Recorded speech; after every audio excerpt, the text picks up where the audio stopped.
Hi everyone, আসসালামু আলাইকুম। Welcome to my another blog. তো আজকে পবিত্র জুমা শুক্রবার খাওয়া দাওয়ার খেয়ে কফিলের ছেলের সাথে একটু সাগরে গেছিলাম ঘুরতে। তো এখন সন্ধ্যার দিকে ফিরে আসছি আবার বাসায়। তো চলেন আপনাদেরকে দেখাই স্কুটারটা কীভাবে ফ্লাশিং করতে হবে। এই ওয়াটার স্কুটারটা কীভাবে ফ্লাশিং করবেন আপনারা সাগরে যাওয়ার পর সাগর থেকে আসার পর পানি দিয়ে ওয়াটার স্কুটারটা কীভাবে ফ্লাশিং করবেন আমি আপনাদেরকে শিখিয়ে দিতেছি। সর্বপ্রথম ফ্লাশিং করার জন্য আপনারা এখানে এখানে নজল আছে, প্লাস্টিকের নজল আছে, দেখতে পাচ্ছেন কিনা জানি না, লাইটের কারণে হয়তো না দেখতে পাচ্ছেন। আমি আগে পানিটা চালু দিই। সর্বপ্রথম আপনারা পাইপের পানিটা চালু দিবেন, ঠিক আছে? পাইপের পানিটা চালু দিবেন, একটু পরে আমার কথা শুনতে পাবেন না স্কুটারের সাউন্ডের জন্য, ঠিক আছে? আমি আর কথা বলবো না।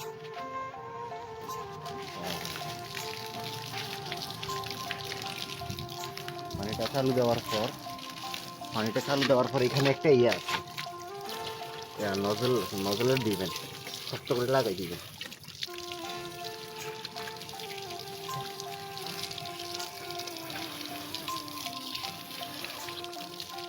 নজল লাগানো স্কুটারটা স্টার্ট দিবেন।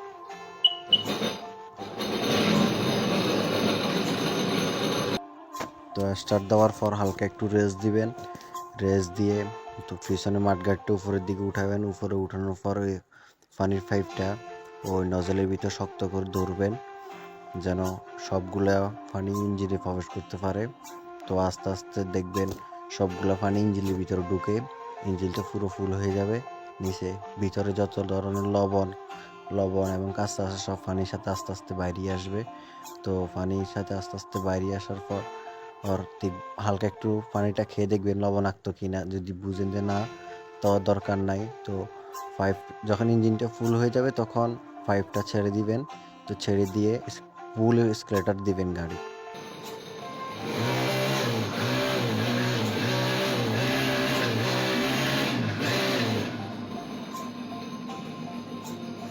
ফুল রেস দিয়ে ইঞ্জিনের ভিতরে যত পানি ছিল সব পানি বাইরে বের করে দিবেন।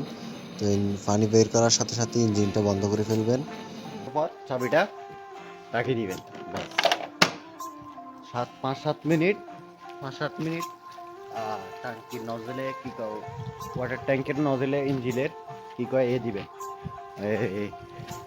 পানি দিবেন। পানি দেওয়ার পর যখন দেখবেন আপনাদের লবণাক্ত ভাবটা চলে গেছে, এই যে ইঞ্জিনের ভিতর থেকে ইঞ্জিনে অনেকগুলো লবণ থাকে,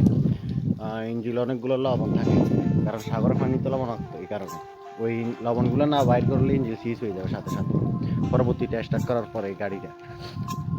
এই জন্য ফ্লাশিং করা খুবই জরুরি সাগর থেকে আসার পর। তারপর আপনার কি বলে ভালো করে এটা ধুয়ে নেবেন, হালকা একটু পানি মারি দিবেন। ধোয়ার তো দরকার নাই, হালকা একটু শুধু পানি মারি দিবেন, প্লাস শেষ। আর আমাদের কাছে টোটাল তিনটা, এই দুইটা হয়েছে রেসের জন্য ব্যবহার করা হয়। এই দুইটা রেস শুধু যখন ওদের রেস হয় শীতকালে, শীত বা গরমের মাঝামাঝি কয়েকটা রেস হয় তাদের, বুঝছেন? ওই রেসের সময় এই দুইটা শুধু ব্যবহার করি, আর ওইটা রেগুলারলি ব্যবহার করি। এই দুইটা বাইক মারাত্মক বাইক, এই দুইটার স্পিড বাইক মারাত্মক। আমি এখন এই দুইটা চালাই নাই, আমি ওইটা চালাইছি অনেকবার, কিন্তু সাগরের ভিডিও করতে পারি না একটাই কারণ ওইখানে ফোন নিয়ে যেতে পারি না, আমার ফোনও ওয়াটার প্রুফ নেই। এই কারণে আমি ভিডিও করতে পারি না, বুঝছেন? আর কি এখন এই পর্যন্ত ভিডিও। আর এটাতে একটু পানি মারবেন, এভাবে একটু পানি মেরে দিয়ে বাস শেষ। হালকা একটু পানি মেরে দিবেন, ইঞ্জিনের উপর একটু পানি মেরে দিবেন ভালো করে, তারপর এখানে একটু পানি মেরে দিবেন, বাস শেষ। আর কিছু করার দরকার নেই।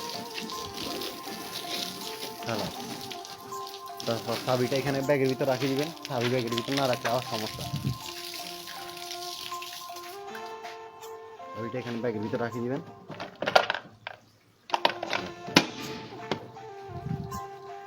আজকের ভিডিও এই পর্যন্তই। বাই বাই, আল্লাহ হাফেজ।